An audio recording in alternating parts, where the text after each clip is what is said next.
우리 할렐루야 찬양대의 아름다운 찬양, 의미 있는 찬양에 감사드리고 우리 사역자님들 보이지 않는 곳에서 섬김과 그 노고에 감사드리며 우리 방송실 간사님들 가장 먼저 예배당에 왔다가 가장 나중에 나가시는 것에 감사하며 그리고 보이지 않는 곳에서 예배를 섬기는 모든 분들에게 하나님의 사랑과 은혜와 힘주심이 함께 하시기를 주님의 이름으로 축복합니다. 어디서 많이 들어보시던 멘트이시지요? 동막교회 예배를 몇 주간 동안 지켜보면서 목사님의 이 아름다운 축복이 저에게 굉장히 많이 은혜가 되었습니다. 그래서 오늘은 한 주라도 빠지면 안 될 것 같아서 제가 오리지널은 아니지만 그래도 좀 카피해서 한번 해봤습니다. 할렐루야. 저는 캐나다 토론토 순례길 교회를 섬기고 있는 함진원 목사입니다. 제 나이 29에 토론토에 갔고 이제 25년이 좀 지났습니다. 그리고 순례길 교회는 이제 개척한 지 이제 4년 되었습니다. 코로나 때 개척을 하려고 이제 준비하고 있었는데 때마침 그때가 코로나 팬데믹이 터졌지요. 처음에 코로나 터졌을 때는 한 3개월이면은 뭐 마무리가 되겠다 싶어서 힘찬 그런 마음으로 개척을 준비하고 있었는데 그것이 1년, 2년, 그리고 3년까지 이렇게 계속 쭉 가는 어떤 그런 상황 가운데에서 교회 개척이 비록 어려웠지만 저희가 그래서 교회 개척을 온라인으로 했습니다. 그리고 1년 동안 온라인 예배를 드리다가 현장에서 예배를 드린 지가 이제 한 3년 되었습니다. 지금까지 인도해 주신 그런 하나님께 감사드리고요. 저희 교회 이름이 이제 순례길 교회인데요. 제가 여기저기 찾아보니까 순례길이라고 하는 이름을 가진 교회는 아마 저희가 유일하지 않을까 싶습니다. 예수님께서 가셨던 그 길을 따라간다라고 하는 의미에서 순례자도 아니고 순례자의 집도 아니고 순례길 교회라고 이름을 지었더니 교회 장소 찾기가 너무나 힘들었습니다. 이러다가는 길바닥에서 예배를 드려야 되지 않느냐라는 생각도 들고 어떤 분들은 교회 이름을 길이라고 지니까 교회를 찾질 못하지라는 그런 농담도 이제 들었지만 길이라고 하는 이름이 저는 너무나도 좋습니다. 어디 한 곳에 머물러 있지 않고 그 길을 계속해서 걸어간다는 것이 계속해서 저희들에게 도전을 주기 때문에 그렇습니다. 저희 교회가 이제 이름이 순례길 교회인데요. 그래서 캐나다에서 한국으로 조선으로 오셨던 선교사님들의 발자취를 따라서 저희 교회가 캐나다 순례길, 토론토 순례길 이런 순례길 프로그램도 진행하고 있습니다. 그래서 올 여름에도 우리 성도들과 함께 그 순례길 여행을 계획하고 있기도 합니다. 그런데 제가 동막교회 역사를 살펴보던 중에 이 얘기는 좀 하고 넘어가야 될 것 같아요. 한 교회의 100년의 역사를 정리함에 있어서 이 만화책으로 정리한 교회는 제가 처음 봤습니다. 이 만화책으로 정리한 이 100년사이기 때문에 제가 그 100년사를 다 봤어요. 그러니까 저 같은 사람도 동막교회의 역사와 동막교회의 전통에 대해서 이렇게 빠른 시간 내에 볼 수 있었다라고 하는 것은 이게 굉장히 의미가 있는 겁니다. 이 교회의 역사를 굉장히 쉽게 공유할 수 있기 때문에 그렇죠. 교회 안에는 오래된 교회 나오신 지 오래된 분들도 계시고 근데 금방 오신 분들도 계시잖아요. 그런데 오래되셨던 분이든 아니면 처음 오셨던 분이든 짧은 시간 안에 교회의 역사를 공유한다라고 하는 것은 굉장히 큰 장점을 가지고 있는 겁니다. 왜냐하면 교회의 전통을 다 같이 공유할 수 있기 때문에 그랬고요. 우리가 동막교회 안에서 이러한 전통을 가지고 함께 예배드린다라고 하는 동질감을 갖는 데 있어서 굉장히 중요하기 때문에 그렇습니다. 또 하나는 세대를 초월한 교회의 역사의 공유가 가능하기 때문에 그렇죠. 그래서 이 교회가 소통과 공감을 강조하는 교회라는 생각이 들었습니다. 그러면서 100년사를 만화를 보고 난 다음에 이제 깨달았던 것은 무엇이냐면, 발견했던 것은 무엇이냐면, 사무엘 무어 목사님과 그 다음에 그 에이비슨 선교사님에 대해서 보게 되었어요. 이 선교사님의 발자취가 이 동막교회에 그 흔적이 있더라는 겁니다. 굉장히 반가웠고 기뻤던 이유는 뭐냐면 이 에이비슨 선교사님이 제가 지금 살고 있는 토론토 출신 선교사님이십니다. 그래서 지금도 이 토론토 대학교 1층에 그 의대 그 복도에 보게 되면 1900년대의 졸업생들 사진이 이렇게 붙어 있어요. 제가 여러분들 보여드리려고 사진을 좀 찍어 왔습니다. 그런데 그 졸업생들 사진에 보면 젊은 에이비슨 선교사님의 얼굴이 보입니다. 네. 저랬던 분이 나중에는 그 맥도날드에 나오는 할아버지처럼 바뀌셔서 평생을 한국에서 조선에서 사역하셨던 이 에이비슨 박사님의 이 젊었을 때의 사진이 토론토에 있지요. 굉장히 반가웠습니다. 이만큼 역사적으로 의미 있는 그런 그 동막교회에서 그리고 백년사를 만화로 제작할 만큼 모든 세대와 소통하기 원하는 이 귀한 교회에서 말씀을 전할 수 있도록 허락해 주신 우리 당회원님들과 그리고 곽지효 목사님께 감사드립니다. 자, 이제 제 소개는 끝났으니까 우리 말씀 묵상 한번 해볼까요? 오늘 말씀의 무대, 예를 들어서 예수님께서 이 바리새인들과 헤롯 당원들에게 공격받는 듯한 이런 질문을 받는 이 장소는 예루살렘 성전입니다. 오늘 말씀이 12장 13절부터니까요. 그 전에 상황을 좀 살펴보면 11장 후반부에는 성전의 터줏대감 역할을 했던 대제사장 그룹이 무슨 권한으로 성전 안에서 상인들을 제재하는가라는 질문을 합니다. 그래서 뭐라고 얘기하냐면 누가 당신에게 이런 권한을 주었습니까? 라고 질문을 해요. 이것은 예수님에 대한 권위에 대한 도전을 했던 것이죠. 그런데 그런 대화를 함에 있어서 나중에 성경은 무엇을 증거하고 있냐면 그 대제사장들이 결국 두려워하는 것은 하나님이 아니라 그 옆에 있었던 사람들을 두려워했다라고 하는 것을 발견을 하게 됩니다. 대제사장들의 종교적인 행동에 그 밑바닥을 여실히 드러내 보여주셨죠. 그리고 나서 이제 12장 1절서부터 12절까지는 하나의 비유가 등장을 하는데 그 비유는 바로 포도원 주인의 비유입니다. 포도원에서 일하고 있었던 포도원 일꾼들이 마치 자기가 주인이 된 것처럼 그 주인이 보낸 메신저들과 주인이 보낸 아들까지도 해치게 되고 나중에 이 아들을 죽이면 이 포도원은 우리 것이 될 거야 라고 얘기했던, 다시 말해서 그 주인의 주도권이 바뀌는 그러한 이야기들이 등장을 하지요.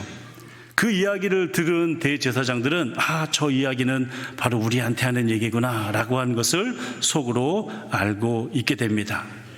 그리고 나서 이 마가복음 12장 13절부터의 이야기가 등장을 하는 것입니다. 오늘 본문에도 예수님에 대한 도전은 끊이지 않습니다. 계속해서 예수님께 와서 예수님을 도전하고 예수님께 질문하고 있습니다. 마치 이것이 도장 깨기 같아요. 예수님에게 연속적으로 와서 도전하는 사람들은 당대에 영향력 있는 사람들이에요. 소위 우리가 얘기하는 꽤나 방구 좀 낀다고 하는 그런 자들이 예수님에게 오게 되는 것입니다. 말씀드렸던 것처럼 11장 후반부에는 대제사장들 그룹이 와서 예수님에게 질문을 했고, 이제 12장에는 바리새파 사람들과 헤롯 당원들, 그리고 이 사람들이 물러가니까 그 다음에는 사두개파 사람들이 와서 예수님에게 질문하고 도전합니다. 장소, 말씀드렸던 것처럼 당시 유대인들이 가장 중요하게 여겼다라고 하는 성전에서 마치 성전 뜰 앞에 준비된 특설링 위에서 벌어지는 대표 선수 간의 대결, 도장 깨기 같은 느낌이 든다는 것이죠. 하지만 우리 예수님께서는 그 사람들이 대제사장들이든 바리새파 사람들이든 아니면 헤롯 당원들이든 사두개파 사람들이든 예수님 특유의 하나님의 말씀의 인용과 예수님의 지혜로 그 그들에게 정말로 중요한 것이 무엇인지를 가르쳐 주십니다. 비록 그들이 예수님에게 다가왔을 때는 예수님께 도전하고 예수님께 무언가 책잡아서 예수님을 해치고자 했지만 예수님의 답변은 오히려 그들의 해침을 가르침으로 되돌려 보내시지요. 만약에 예수님이 그런 도전들이 있는 상황 가운데에서 그들의 권위를 무너뜨리고 그들에게 또다시 도전으로 대하셨다면 예수님은 어쩌면 그렇게 십자가에서 맥없이 돌아가시지 않으셨을 거예요. 하지만 성전에서 예수님께 도전했던 그 모든 사람들에게 정말로 예수님은 진심으로 사랑으로 그들에게 중요한 것이 무엇인지를 가르쳐 주셨죠. 오늘은 바리새파 그리고 헤롯 당의 도전에 대한 예수님의 말씀을 좀 묵상하고자 합니다. 이 전체적인 이야기는 근본적으로 세금에 대한 이야기가 아닙니다. 이 바리새파 사람들과 헤롯 당원 사람들은 사실 좀 이상한 사람들이에요. 마가복음 3장에도 이 두 집단이 합쳐져 가지고 예수님에게 오거든요. 그런데요, 이 바리새파 사람들은 종교적으로 굉장히 뛰어난 평신도 그룹 중에서 대표적인 사람들이었고요. 그러니까 종교심이 굉장히 깊었던 사람들이고요. 이 헤롯 당원은 로마의 지배에 있어서 어느 정도 이렇게 순응해 가면서 정치적으로 굉장히 대표적인 사람들이에요. 근데 평상시에 이 두 사람들은요, 같이 다니질 않습니다. 서로 무시해요. 헤롯 당원들은 바리새의 사람들한테 저 세상 물정 모르는 저 종교적으로만 이 골수인 사람들 이렇게 무시를 하고요.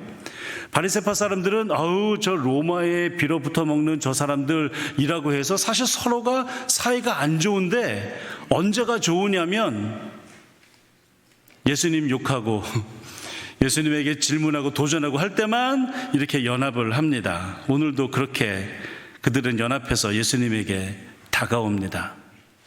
그리고 황제에게 책임을 바치는 것이 옳습니까? 옳지 않습니까? 라고 하는 이 질문을 하죠.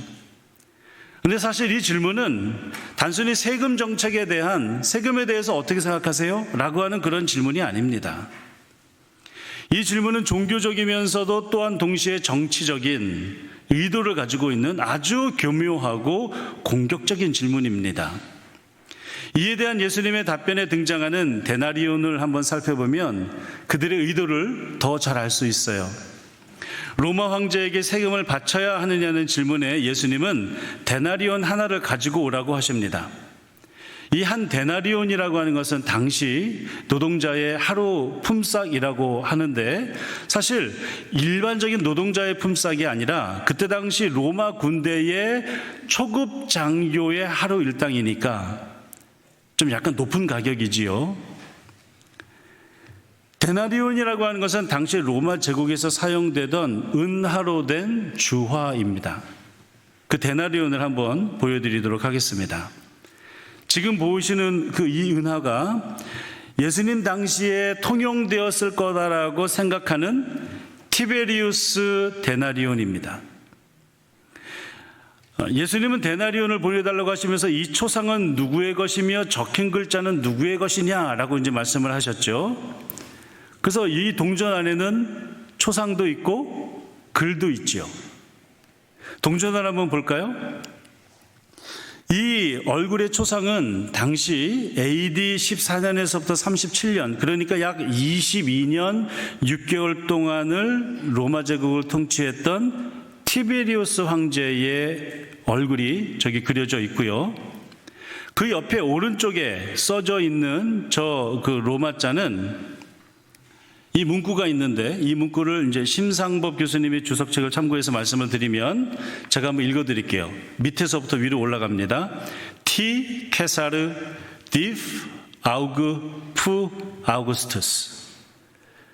이거를 약자로 저렇게 적어놨는데 저 약자를 풀어서 읽어보면 티베리우스 케사르 디비 아우구스티 필리우스 아우구스투스. 이게 어떤 뜻이냐면 티베리우스 황제 쉼표 신성한 아우구스투스의 아들 아우구스투스. 왜냐하면 티베리우스의 아버지의 이름도 아우구스투스였거든요. 근데 여기서 우리가 주목해 봐야 될 것은 어디냐면 아우구스투스, 다시 말해서 티베리우스 황제의 아버지인 아우구스투스의 이름 앞에 어떤 글자가 붙어 있죠? 신성한이라는 단어가 붙어 있죠. 그러면 티베리우스 황제의 아버지를 지금 어떻게 하고 있는 거예요? 신성시하고 있는 거예요. 자, 그럼 뒷면을 한번 볼까요? 뒷면에는 저기 앉아있는 저 여인인데, 저 여인의 이름은 리비아라고 하는 여인이고, 저분은 바로 티베리우스 황제의 어머니입니다. 그 리비아가 왕관을 쓰고 있고 하늘 보좌에 앉아 있으면서 오른손에는 올림피아의 호를 거꾸로 들고 있고 왼손에는 감람나무 가지를 들고 흔들고 있는데, 감람나무 가지를 들고 흔들고 있는 이유는 이 세상의 모든 지혜와 평화를 주는 그런 의미예요. 옆에 있는 글자를 보면은 폰티펙스 맥심이라고 되어 있습니다. 폰티펙스 맥심. 맥심은 커피, 커피는 맥심. 그런데 이 맥심이 어떤 뜻이냐면 위대한, 큰, 신성한이란 뜻이고, 앞에 있는 폰티프는 제사장이란 뜻이에요. 자, 그러면 티베리우스 황제의 어머니는 뭐다? 신성하고 위대한 제사장이다 라고 하는 뜻입니다. 그러면은 아버지도 신성한 존재고 어머니도 신성한 존재이면 지금 이 로마 제국을 통치하고 있는 티베리우스 황제는 어떤 존재입니까? 신이란 뜻이죠. 그러면 동전 자체에서 로마의 황제를 신성시하고 유대인의 입장에서는 우상시하는 작업을 벌이고 있다라고 하는 겁니다. 그 돈으로 황제에게 세금을 내라는 것은 과연 어떤 의미일까요? 황제의 통치를 인정해라, 그의 신성함을 받아들여라, 그리고 이 주화를 쓰는 것은 그것을 인정하는 행위가 된다라고 하는 것입니다. 그러면 이 동전을 사용함에 있어서 유대인들은 어떻게 생각을 했을까요? 이걸 어떻게 받아들였을까요? 이 돈 자체가 우상덩어리이고 신성모독인 것입니다. 그러면 이제 다시 질문해 보겠습니다. 만약에 예수님이 세금을 내지 말아라, 세금을 내지 말아라, 그러면은 누가 예수님을 고소했을까요? 로마 황제 편이 누굽니까? 헤롯 당원들이죠. 헤롯 당원들이 예수님을 고소했을 것입니다. 무엇으로요? 로마 황제를 인정하지 않은 정치범으로 고소했을 것이에요. 근데 만약에 예수님께서 세금을 내라, 그러면 누가 고소했을까요? 바리새인이 고소했겠죠.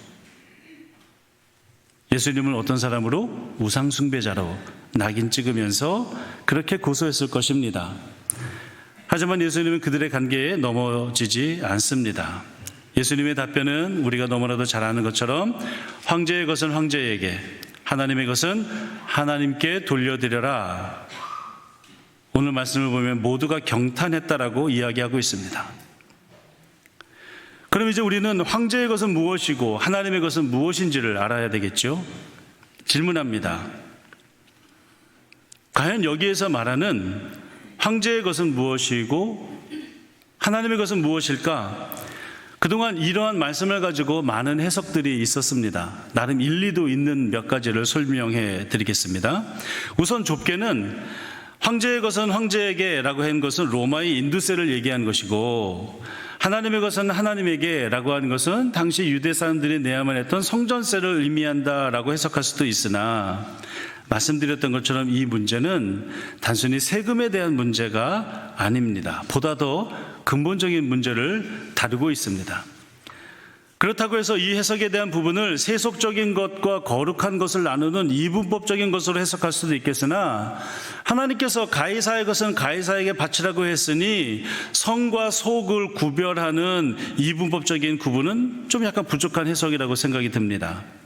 또 어떤 분들은 이것을 뭐라고 해석을 하냐면, 이것은 납세의 의무의 정당성을 부여하는 얘기다라고 얘기하기도 하지만, 그래서 재림 전까지 공존하는 두 세계를 말하는 해석으로 가기도 합니다만, 그리고 더 나아가서는 세상의 권력과 동행 내지는 공생을 말하기도 합니다만, 사실은 이 세상의 권력은 본질상 하나님의 사랑을 포함할 수 없죠.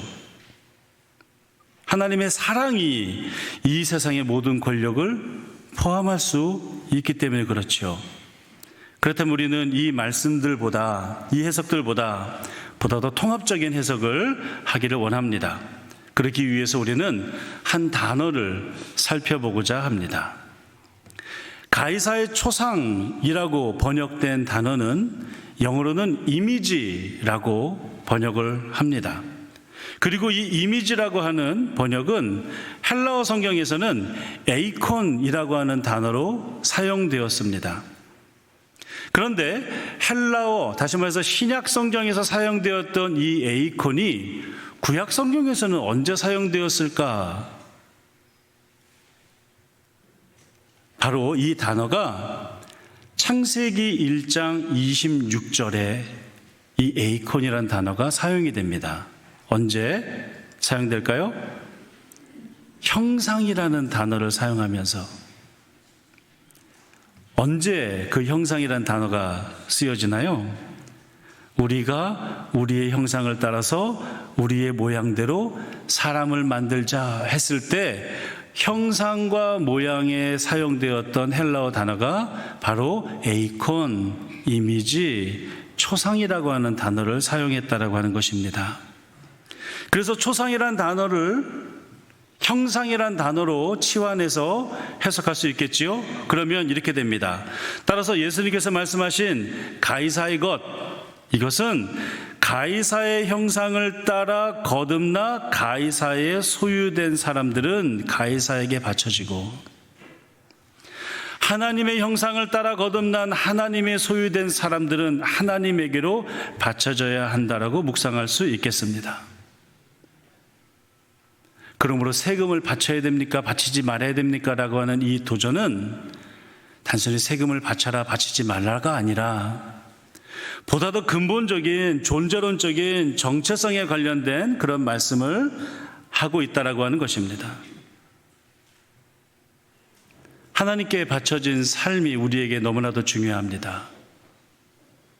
비록 우리가 이 세상에 살아가고 있지만 우리는 하나님 나라에 속한 하나님의 백성으로 이 땅에서 살아가고 있는 것이지요. 그러므로 우리 모든 그리스도인들은 근본적으로 이중국적을 갖고 있는 분들입니다.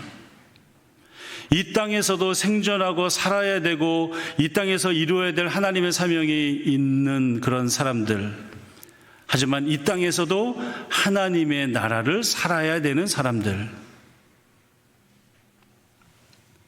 그렇기 때문에 우리는 하나님께 바쳐진 삶이란 어떠한 삶인가를 고민해야 되는 사람들입니다. 오늘 목사님께서 예배를 시작하실 때에 그리스도인이라고 하는 말씀을 하시면서 안디옥 교회에 있는 사람들이 안디옥 시민들로 하여금 저 사람들은 그리스도인이야 라고 불리었던 그 상황, 이방 안디옥에 살고 있는 안디옥 시민이지만 하나님 나라 그리스도의 사람으로 살아가고 있는 그런 상황이 오늘 우리에게도 고민되어져야 된다는 것입니다.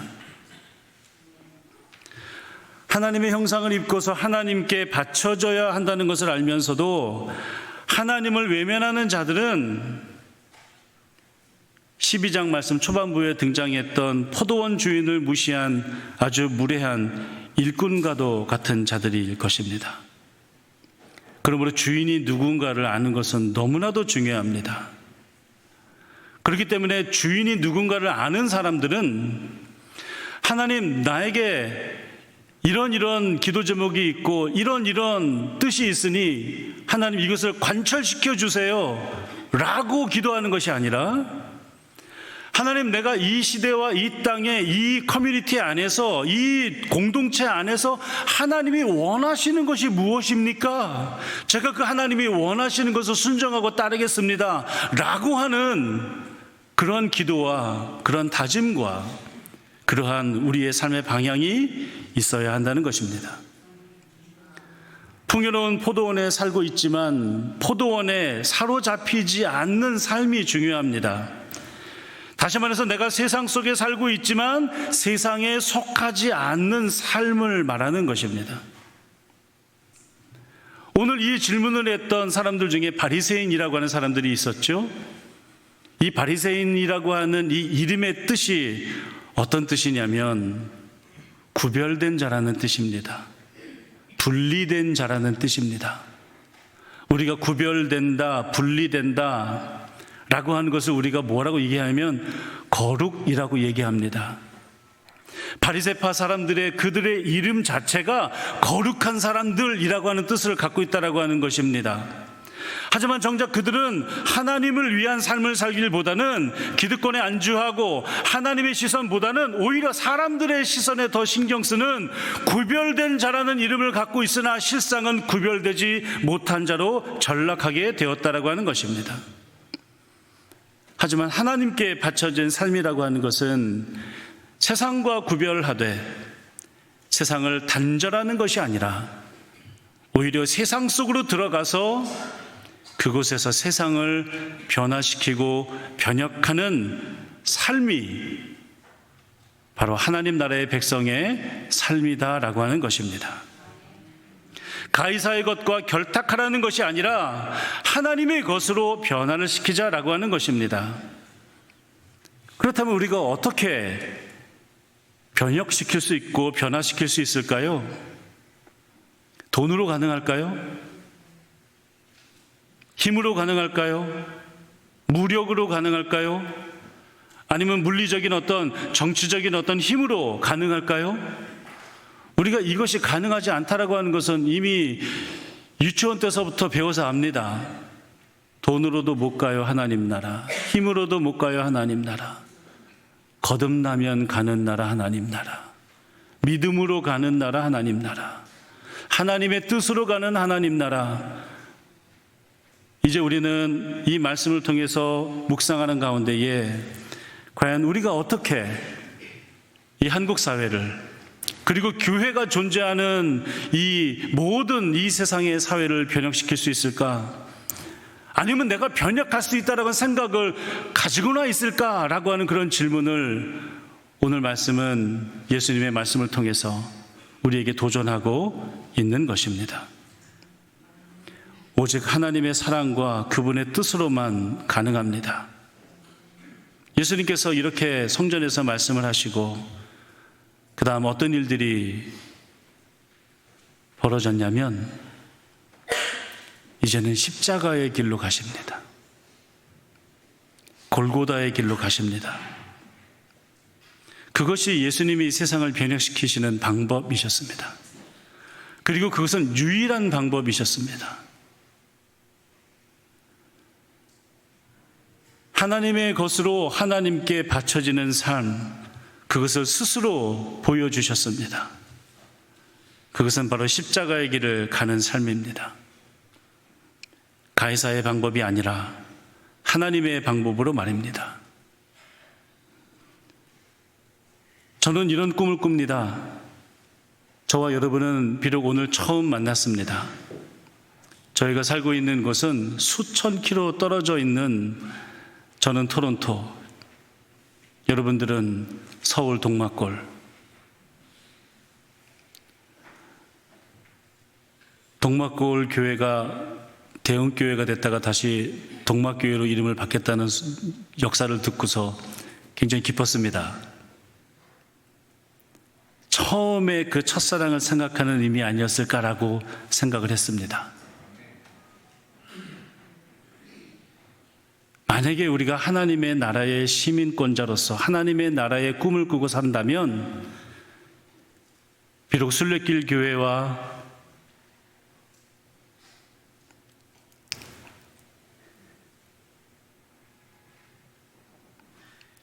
이 동막교회가 물리적으로 굉장히 떨어져 있지만 우리는 한 방향으로 가고 있는 거 아니겠습니까? 한 하나님의 나라를 꿈꾸고 그 방향으로 같이 걸어가고 있는 거 아니겠습니까? 만약에 우리가 그렇게 걸어간다면 우리는 2025년도로 살아가고 있지만 초대교회 예루살렘에 있었던 그 교회와 같은 길을 걸어가게 되는 것입니다.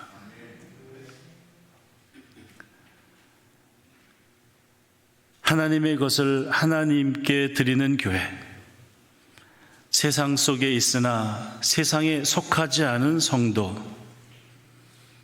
힘으로도 돈으로도 권력으로도가 아니라 십자가의 희생으로 세상을 변화시키는 공동체, 우리가 그것을 꿈꾸고 살아가는 저와 여러분 동막교회와 순례길 교회가 되시기를 주님의 이름으로 축원드립니다. 이 시간 함께 기도하겠습니다. 하나님, 제가 이 땅을 살아가고 있는 가운데에 너무나도 힘들고 어려운 삶을 살아가고 있고 소망이 없는 삶을 살아가고 있고 마치 가이사의 것이 황제의 것이 다인 것 같은 그런 세상 속에 살아가고 있을 때 하나님, 때로는 외롭고 힘들고 역부족이라는 생각이 들 때가 있습니다. 그러나 그런 상황 가운데에서도 제가 눈을 들어 놋뱀을 바라보았던 이스라엘 백성들처럼 십자가를 바라볼 수 있도록 인도하여 주시옵소서. 그리스도의 인도하심을 바라보는 우리가 될 수 있도록 인도하여 주시옵소서. 이러한 고백을 가지고 하나님 앞에 잠시 기도함으로 나가겠습니다. 다 같이 기도하겠습니다.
사랑과 은혜가 충만하신 아버지 하나님, 오늘 말씀을 붙잡고 앞으로 일주일 동안 묵상하며 그 길을 걸어갈 수 있도록 인도하여 주시옵소서. 저희가 어디에 속해 있는지, 우리의 주인이 누구인지, 우리를 위하여 십자가를 지신 예수 그리스도의 은혜와 사랑을 바라보며 하루하루를 걸어갈 수 있도록 인도하여 주시고, 날마다 넘어진다 할지라도 날마다 다시 일어서 그 십자가를 붙들고 이 세상을 변화시키며 우리의 이웃을 감화시키는 하나님의 제자 될 수 있도록 역사하여 주시옵소서. 감사하며 예수님의 이름으로 기도합니다. 아멘.